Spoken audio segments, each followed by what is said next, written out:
Her own son pressed the folded contract into a stranger's hand while his mother stood 3 feet away in the January snow, her wrists bare, her coat thin as paper. But Martha Caine was not a piece of land.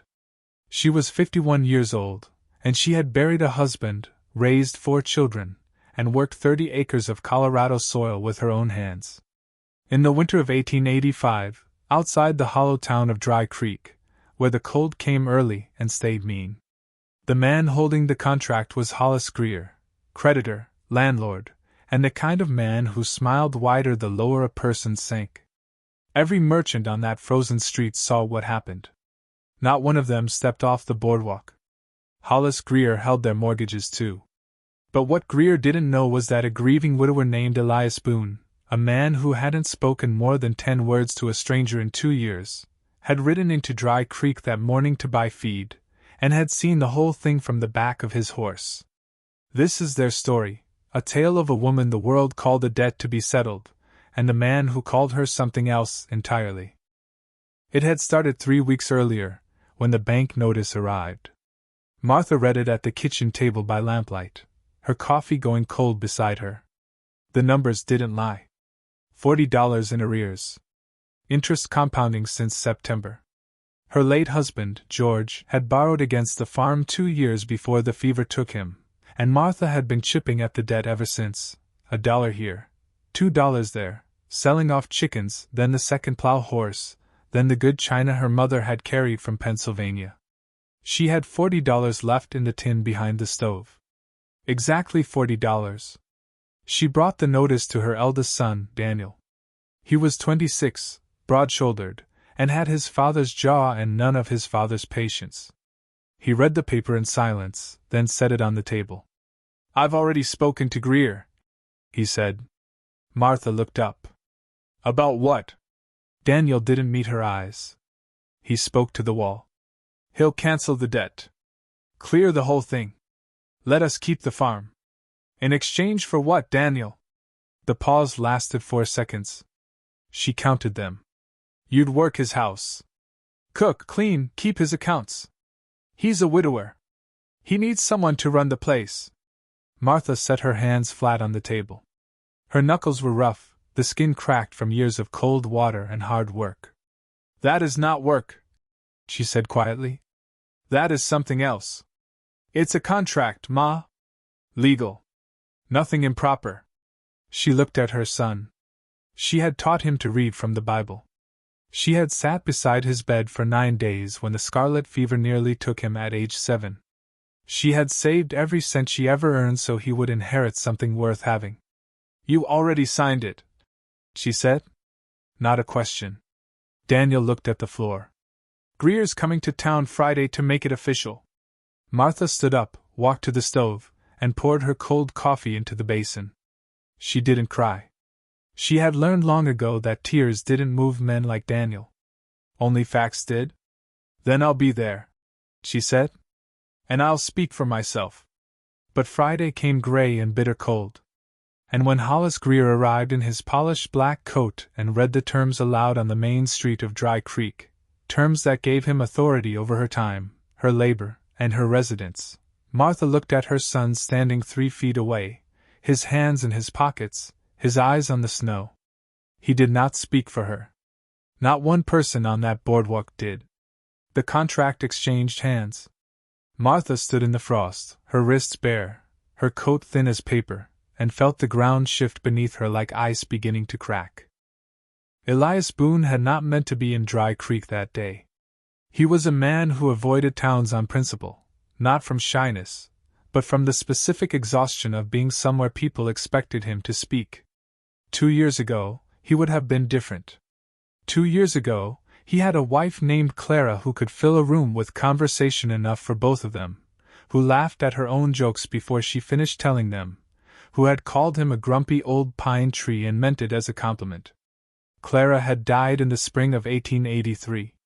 A fast fever. 4 days from healthy to gone. Elias had buried her on the rise behind the cabin, under the big cottonwood she had planted the first year they arrived, when it was still just a stick in the ground, and she had said, "I'm putting down roots, Elias. You can leave any time you like." He hadn't left. He ran the ironwood spread alone now, 500 acres of high mountain pasture and timber, a good herd, a solid cabin. He didn't need much. He didn't want much. He rode down to Dry Creek twice a year for supplies and rode back up before anyone could ask him how he was getting on. He had been tying his feed sacks to the pack horse outside Cobb's store when the commotion pulled his eyes to the street. He watched a man in a polished coat read from a paper while a woman stood beside him in the snow. He watched the woman's son look at the ground. He watched the merchants on the boardwalk find sudden interest in the middle distance. Elias was not a man who used many words. But he understood transactions. He understood the particular silence of people who have decided something is not their problem. He untied his pack horse. He led it across the street. "What's the debt?" His voice came out like a door pulled open against the wind, low, flat, certain. Hollis Greer turned. He looked Elias up and down with the slow assessment of a man accustomed to measuring people by what they owed. "This is a private arrangement, friend. I'm not your friend. What's the debt?" Martha turned to look at him. She had never seen this man before. He was tall, weathered, wearing a canvas coat darkened at the shoulders by old snow. He had a beard going gray at the edges and pale eyes that didn't move off Greer's face. $40, Martha said before Greer could answer. Her voice was steady. She had decided if anyone was going to speak for her, it would be her. Elias reached into his coat. He pulled out a worn leather billfold. He counted out $40 in clean paper notes and held them out to Greer. Not to Daniel. Not to Martha. To the creditor. To the man who actually held the contract. "Debt settled," Elias said. "Tear the paper." Greer's smile tightened. "The arrangement isn't just about the money. Tear it." The word landed like a boot on a floorboard. Final. Greer looked around the street. The merchants were watching now. Tearing it in front of witnesses was the only move that didn't cost him more than the $40. He tore the contract. 2 pieces, then 4. Elias didn't look at Martha when he spoke next. He looked at his pack horse, adjusting a strap that didn't need adjusting. "I'm not buying anything," he said, quiet enough that only she could hear. "I'm just settling a debt. What you do next is your own business." Martha looked at the scraps of paper fluttering into the frost. She felt something unfamiliar rising in her chest. Not gratitude, though that was there too. Something older. The specific, almost forgotten feeling of being treated as a person capable of making her own choices. "I have nowhere to go," she said plainly. She was not a woman who dressed facts in better clothes than they deserved. Elias was quiet for a moment. Then, "I need someone to keep accounts at Ironwood. The cabin has a separate room. Pay is fair. You can leave the first day you want to." He finally looked at her. His pale eyes were direct and entirely without expectation. "That's the only offer on the table," he said. "Take it or don't." Martha took it.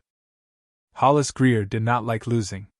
He had built his position in Dry Creek the way a man builds a fence, post by post, debt by debt, until everyone inside it forgot there had ever been open ground. Martha Caine's slipping free of that fence was a problem. Not because of the $40. Because of what it looked like. 3 weeks after Martha arrived at Ironwood, Greer rode up the mountain with 2 men and a new piece of paper. Elias came out of the barn when he heard the horses. He stood in the dooryard with a splitting maul in one hand, not raised, just held, the way a man holds something he knows the weight of. Greer pulled up his horse and read from the new paper. He had found an old territorial filing, a boundary survey from 1879 that put 12 acres of Ironwood's east pasture in dispute. He intended to claim it.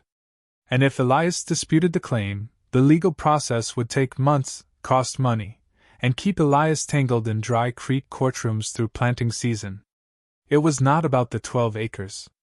It was about Martha. Greer wanted her to understand that her shelter had a cost.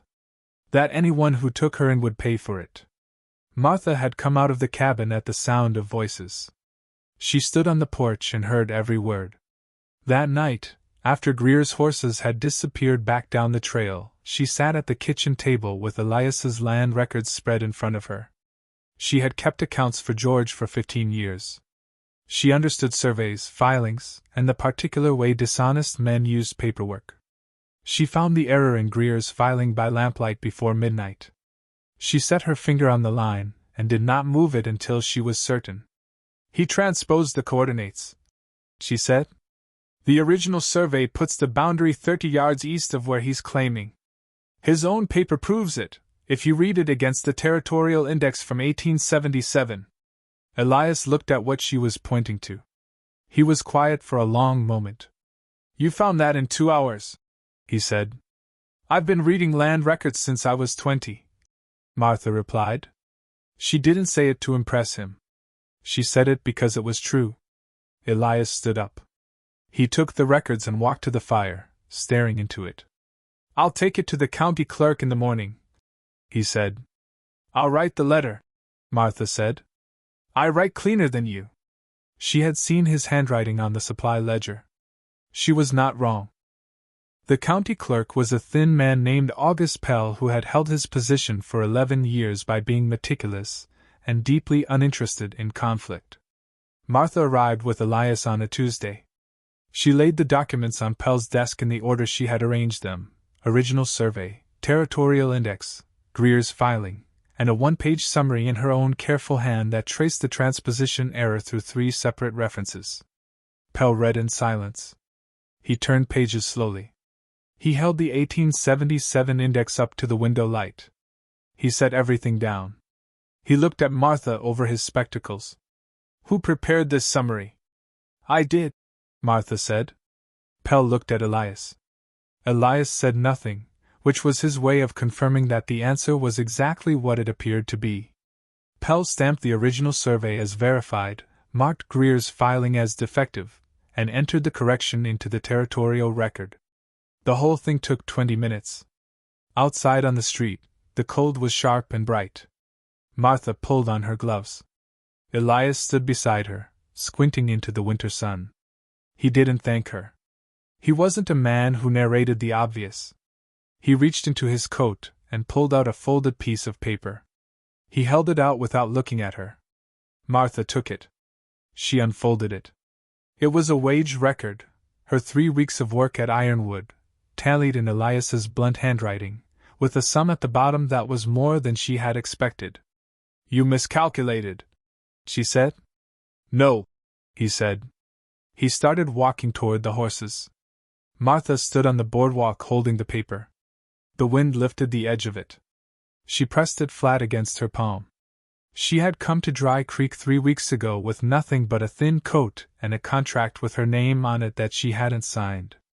She was leaving with wages she had earned and a boundary dispute that was settled and a name that belonged to her again.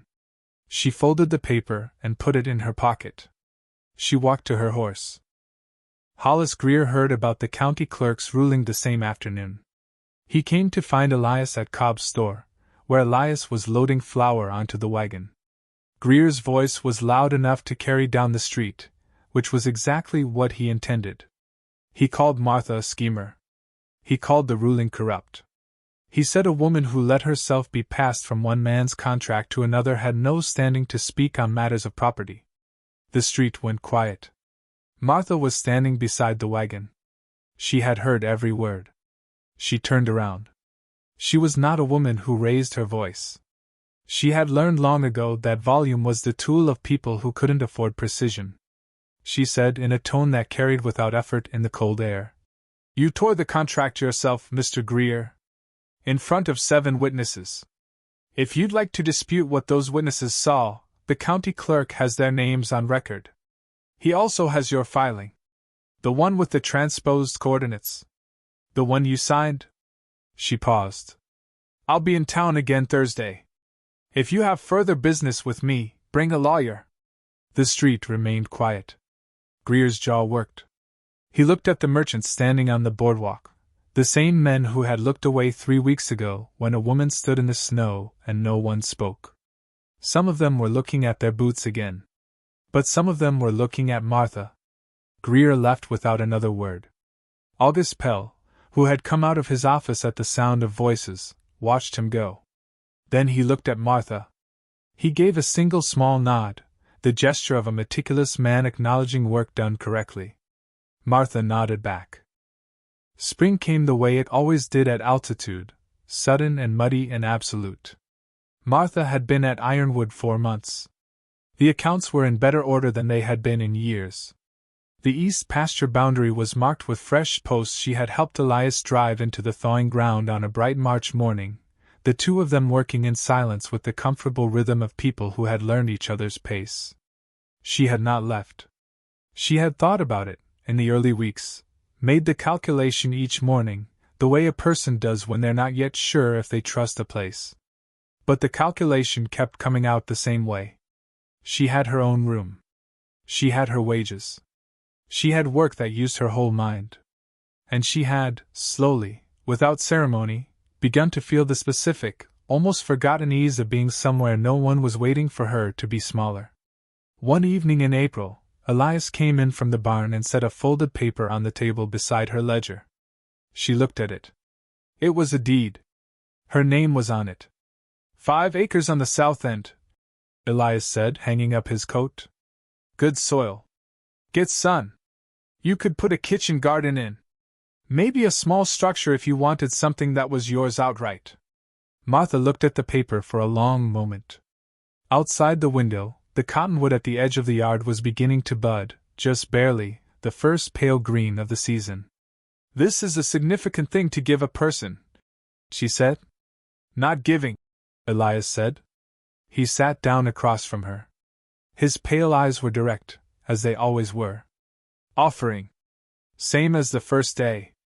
You can take it or not. Martha looked at the deed. Then at the man across the table, worn and plain and entirely, stubbornly honest. She thought about her son pressing a contract into a stranger's hand while she stood in the snow. She thought about Hollis Greer's smile. She thought about the county clerk's single small nod. She picked up the deed. I'll take it, she said. Elias nodded once. He pulled the supply ledger toward him and picked up a pencil. Outside, the cottonwood caught the last of the evening light. The mountain was loud with snow melt, every creek running fast and cold and clear. Some things are taken from you without your consent. And some things, slowly, without fanfare, in the plain light of an ordinary evening, are given back. Not because you were owed them, but because someone, finally, understood the difference between owning a person and trusting one.